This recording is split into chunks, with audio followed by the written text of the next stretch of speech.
I have 2010 Honda Odyssey, and today I'll change its engine air filter. Honda recommends to change air filter about 30,000 miles or whenever needed. In my case, where I drive, I need a new filter about 20,000 miles, which is where I am right now. So I'm going to change the air filter. A new air filter costs about $20 to $25, but this pays for itself from the savings you get in the fuel economy. Here's the new air filter. That's the Honda part number. The engine air filter is located inside the hood, about this side. So we're gonna open the hood and get to the filter. So we're gonna pop the hood, which is this lever here. On this model of Odyssey, so you're gonna go here, do this, hit the pop, and let's lift the hood. So once the hood is open, the engine air filter is located here inside this box. So now this is easy to open because there's only 4 screws you can see here, 2, and then there's a 3rd, and then come on this side, that's the 4th. We can do 2 things to open it. Either we can use a Phillips head screwdriver, which is the one that has a plus on it, so it kind of matches here. So I can do that. That's one option. Now there's a chance if the screw was tightened too much, this would not help to open it. So what I prefer is to use a socket wrench.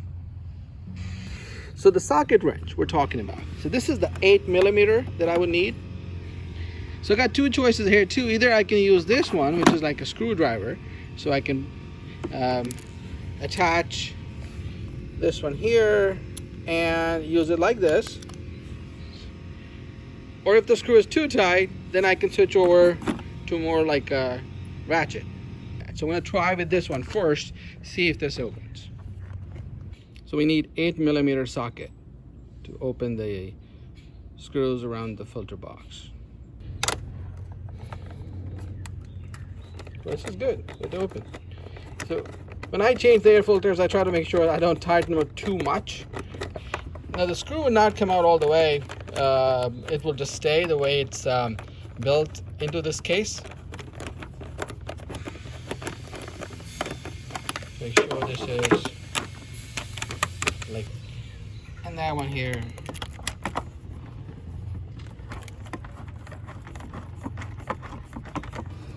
So that one is also loose. And now going for the last one. Once you feel like it's starting to spin, we'll just remove our socket. I think it's starting to spin now. Alright, so this once the screws are loose, I'm gonna just lift the box, make sure all the screws are loose, so I don't just break any screws. Lift this box up, the top cover up, and filter just come easy, slide out like this. This is the old filter that came out of the vehicle. In comparison, you can see the new one is here. A little bit of a difference for sure. We just clean the inside of the filter box, especially on the seats here. So make sure that it makes an airtight seal, all the dust is gone. So open the new filter, and it will say, if it's a genuine Honda filter, it's going to say on here, up. So up is written farther away, towards the engine. So lift that up, push it back a little bit, put the filter down, and it just fits right here. If I were to put it the other way, see what happens.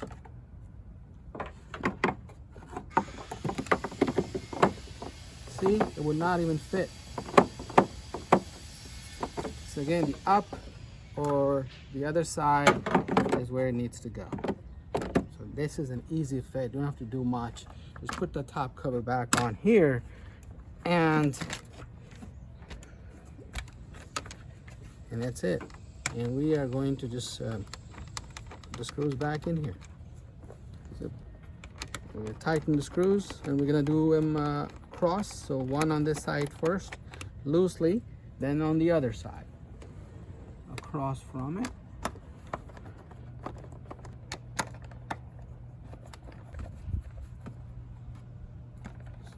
Not too tight. Again, this is a very thin screw. You don't want it to break. Same thing with the ratchet. If you're using a ratchet to tighten it, this can break easily. It happened to me one time in a different vehicle. Hand tight enough, as long as it comes to a halt. I don't want to over tighten it. And go here.